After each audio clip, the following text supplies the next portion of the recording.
Good morning बच्चों। देखिए पिछले वीडियो मैंने आपको विलयन के ढेर सारे मानक विलयनों की सांद्रता को निकालने के ढेर सारे फार्मूले बताए थे। आज उस पर कुछ एक्सरसाइज हम न्यूमेरिकल आपको बताने का प्रयास कर रहे हैं। देखिए जैसे कभी कभार आपको क्वेश्चन दिया जाएगा, एक क्वेश्चन हम आपको बता रहे हैं। देखिए इसको कैसे हम उसको कहते हैं। कह रहा है n/10 H2SO4 के 100 ml बनाने के लिए H2SO4 के कितनी मात्रा की आवश्यकता पड़ेगी। मात्रा की आवश्यकता पड़ेगी, क्वेश्चन है। अब इस क्वेश्चन पे आप कैसे इस सवाल को लगाएंगे। आपको नॉर्मलता दे रहा है, आयतन दे रहा है, नाम दे रहा है। तो हमने पिछले वीडियो में आपको एक फार्मूला बताया था, W बराबर ENB बटा 1000, तब होगा जब ये ml में बिलियन रहेगा। तो ये कह रहा है कितनी मात्रा अर्थात W किसका पूछ रहा है, सल्फ्यूरिक अम्ल का। तो हमको सल्फ्यूरिक अम्ल का तुल्यांकी भार पता होना चाहिए, नॉर्मलता उसका दे रहा है, आयतन उसका दे रहा है, तब हम उसके विलय की मात्रा को निकाल सकते हैं। तो सल्फ्यूरिक अम्ल का तुल्यांकी भार कैसे निकालेंगे। सल्फ्यूरिक अम्ल है तो अम्ल का तुल्यांकी भार बराबर होता है अम्ल का अणुभार बटे अम्ल की क्षारकता। क्या होता है, अणु बटे अम्ल की क्षारकता। तो सल्फ्यूरिक अम्ल का अणुभार कैसे निकालेंगे। देखिए हाइड्रोजन का परमाणु भार 2, सल्फर का 32, 16 चौको 64, ये सारे परमाणुओं के भार को आप जोड़ दीजिए तो अणुभार निकल जाएगा। इसको जब आयनित करते हैं तो इसमें 2 H+ आयन होते हैं, इसलिए इसकी क्षारकता कितनी हो जाएगी। तो इसको जोड़ते हैं तो ये आता है 98/2, तो 2 चौका 8, 2 9 18, अर्थात इसका तुल्यांकी भार आ गया 49। देखिए ये क्षारकता 2 मैं क्यों लिख रहा हूँ। किसी अम्ल की क्षारकता क्या होती है, उस अम्ल को जब विलयन में डाला जाए तो जितने H+ आयन बनते हैं उन्हीं H+ आयनों की संख्या उसकी क्षारकता कहलाती है। सल्फ्यूरिक अम्ल की क्षारकता 2 है, इसलिए इसके अणुभार को 2 से भाग किया गया तो इसका तुल्यांकी भार 49 है। अब तुल्यांकी भार की जगह हम लिख देंगे 49। नॉर्मलता 1/10 दे रहा है, आयतन दे रहा है 100 ml, पूरे का बटा हो जाएगा 1000। 2 0 इसका कटा, 2 0 इसका कटा, तो आ गया 49, ऊपर नीचे 10 गुणे 10 बराबर 100, तो बराबर ही आ जाएगा। 100 से भाग करेंगे तो आएगा 0.49।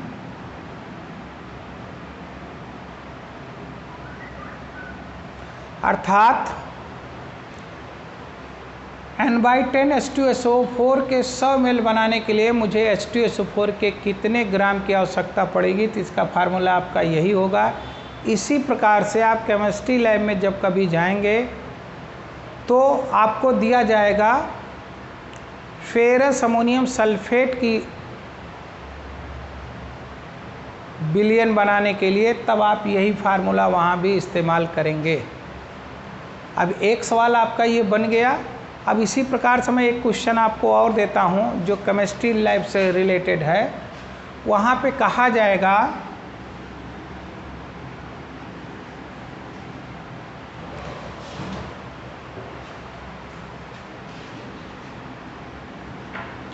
n/30 फेरस अमोनियम सल्फेट के 250 ml विलयन बनाने के लिए रासायनिक तुला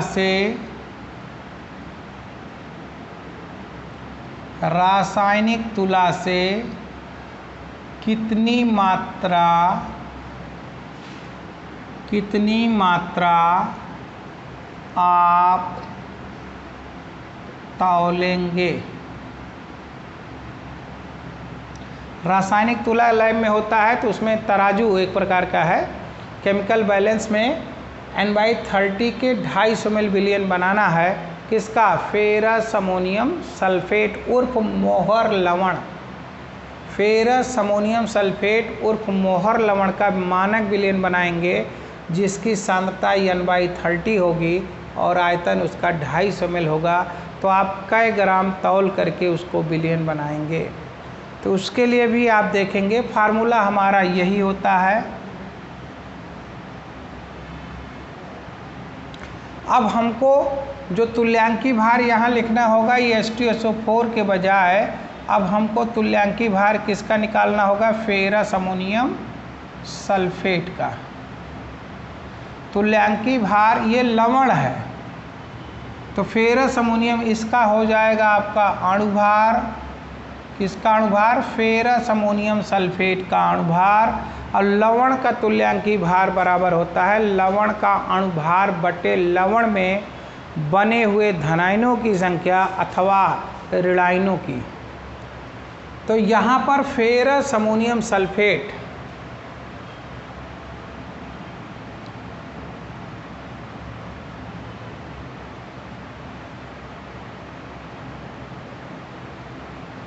ये फेरस अमोनियम सल्फेट का अणुसूत्र ये होता है। ठीक, इसका जब सारे परमाणुओं के भार को जोड़ते हैं तो 392 आता है। अणुभार कितना होगा? 392। और इसका स्मॉल n मतलब लवण में धनायनों की संख्या या ऋणायनों की संख्या या ऑक्सीकरण संख्या में हुआ परिवर्तन। ठीक है, कुछ भी हो सकता है n। तो यहाँ अणुभार हो जाएगा 392। फेरस सल्फेट जब इस अपक्रिया में पार्टिसिपेट होता है तो फेरिक में बदल जाता है अर्थात इसके ऑक्सीकरण संख्या में परिवर्तन होता है 1। इसलिए इसका जो अणुभार होगा वही इसका तुल्यांकी भार होगा। तो हमने पहले फेरस अमोनियम सल्फेट का तुल्यांकी भार निकाल लिया। अब आइए W की मात्रा कैसे ज्ञात करते हैं। तुल्यांकी भार E के स्थान पे लिख देंगे 392। नॉर्मलता दे रहा है कितना? N/30 अर्थात 1/30। आयतन दे रहा है 250 ml गुणे 1000। अब देखिए 250 चौका 1000 392/30 गुणे 4। 4 से इसको काट देते हैं। 4 9 36 3 39 32 4 8 32। तो 98/3 आ गया। 3 का एक जीरो काटेंगे तो यहाँ दशमलव लग जाएगा। 3 से भाग करेंगे 3 त्रिका 9 1 फिर 3 दूनी 6 2 8 20 हो जाएगा। 3 छक 18 ये अर्थात 3.2667। इस प्रकार से जब आप कभी केमिस्ट्री लैब में जाएंगे तो वहाँ पर फेरस अमोनियम सल्फेट का मानक विलयन बनाना होता है। मानक विलयन मैंने पिछले वीडियो में बताया था, ऐसा विलयन जिसमें विलयन की सांद्रता मुझे सही ज्ञात होती है, ऐसे विलयन को मानक विलयन कहते हैं। तो इसकी सांद्रता मुझे सही N/30 पता है, तो ये मानक विलयन कैसे बनाया जाता है ये आप पहले तौलेंगे तो बनाने का सारा कार्यक्रम आप लैब में सीखेंगे। इस प्रकार से आपको आंकिक प्रश्नों में प्रश्न को हल करने के लिए आपको जानकारी होनी चाहिए। अब देखिए इसी प्रकार से और भी सवाल आते हैं। कभी कभार मान लिया जाए इसी फेरस अमोनियम सल्फेट में N/30 के बजाय M/30 लिखा होता, तब हम सवाल कैसे लगाते। जब कभी इस प्रकार का फार्मूला आएगा तो वहाँ पर W बराबर ENB/1000 जो लिखते थे, वहाँ पर हम लोग लिखते हैं W बराबर MV/1000, जहाँ M इसकी मोलरता है, M इसका अणुभार है और V आयतन लीटर है। तो इसका मोलरता कितना होगा, 1 होगा और इसका अणुभार 392 होगा। यानी कि जिन लवणों का स्मॉल n 1 होता है उसकी नार्मलता और मोलरता दोनों बराबर होती है। क्योंकि पिछले वीडियो मैंने बताया था नार्मलता बराबर n इंटू मोलरता होता है। जिन लवणों का, अम्लों का, क्षारों का स्मॉल n 1 होगा उसकी मोलरता और नार्मलता बराबर होती है। इसी प्रकार से आप कभी कोई भी सवाल आएगा तो आप ये ध्यान देते रहेंगे कि चाहे वो नार्मलता दे करके पूछ ले, चाहे मोलरता दे करके पूछ ले, फार्मूला में थोड़ा से परिवर्तन होता है। W बराबर MMV/1000 और नार्मलता में NEB/1000 होता है। इस प्रकार से नार्मलता दिया जाए तो, मोलरता दिया जाए तो, तब भी हम ऐसे प्रश्नों को लगा लेते हैं। अब देखिए इसी टाइप का एक सवाल और आपको हम बताते हैं।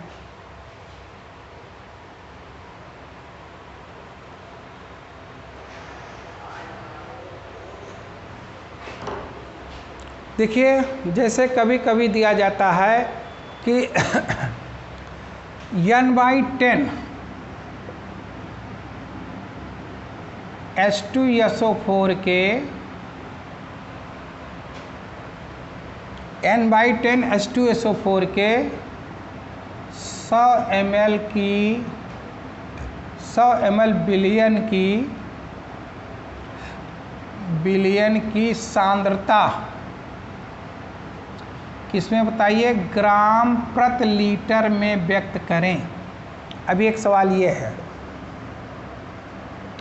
N/10 H2SO4 के 100 ml बिलियन की सांद्रता को किसमें व्यक्त करें, ग्राम प्रति लीटर में व्यक्त करें। तो पिछले वीडियो मैंने आपको फार्मूला बताया था, ग्राम प्रति लीटर सांद्रता बराबर ग्राम प्रति लीटर सांद्रता बराबर होता है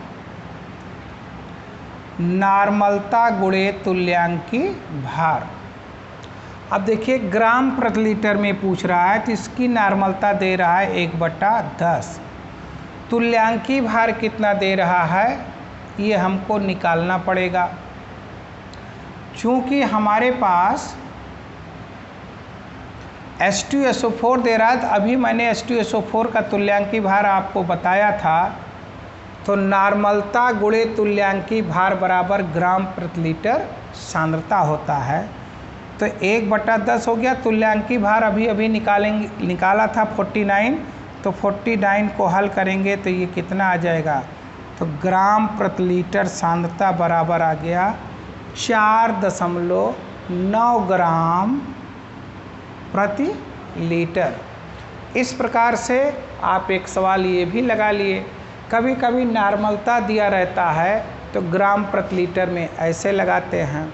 अब एक सवाल मैं कहता हूँ, किसी सवाल में अगर मोलरता दिया गया है, तब मोलरता दिया गया है तो कैसे आप उस सवाल को लगाएंगे। कह रहा है M/5 एसिटिक अम्ल के 100 मिलियन की सांद्रता को ग्राम प्रति लीटर में व्यक्त करें। ये अगला सवाल है। तो यहाँ पर मोलरता में दे रहा है। अब मोलरता के सवाल को कैसे हम लगाएंगे, तो ग्राम प्रति लीटर सांद्रता बराबर होता है मोलरता गुणे अणुभार। अब मोलरता दे रहा है m/5 मतलब 1/5। अब अणुभार जिसका मुझे निकालना है उसका अणुभार कैसे निकालेंगे? अभी थोड़ी देर पहले मैंने कहा था एसिटिक अम्ल का अणुभार या किसी भी पदार्थ का अणुभार निकालना है तो उसमें जितने भी परमाणु हैं सारे परमाणुओं के भार को जोड़ लीजिए। जैसे यहाँ कार्बन का है 12, हाइड्रोजन का है 3, फिर कार्बन आया 12, फिर 16 दूना 32, फिर हाइड्रोजन आया 1। अब आप जोड़ेंगे 12 3 15, 15 2 17, 10 27, 1 28, 32। अब एसिटिक अम्ल का अणुभार कितना आ गया? 60। अब 1/5 गुणे 60, 5 से इसको हल करते हैं तो आता है कितना? 12 ग्राम प्रति लीटर। अब ऐसे सवाल अगर आ जाता है, ऐसे सवाल आता है तो आप ऐसे इसको क्या करेंगे? हल कर लेंगे। अब आप लोग अपने किताब से देखेंगे जो न्यूमेरिकल है इस टाइप के, एक एक सवाल मैंने 3-4 सवाल बता दिया, इस स्टाइल के सवाल को आप हल करेंगे। हल करने के पश्चात फिर आप उसको देखेंगे, अगर कोई सवाल फंसता है तो आप हमसे पुनः पूछेंगे। अगले वीडियो में मैं कुछ इससे संबंधित अन्य क्वेश्चन को भी बताऊंगा। Okay, thank you.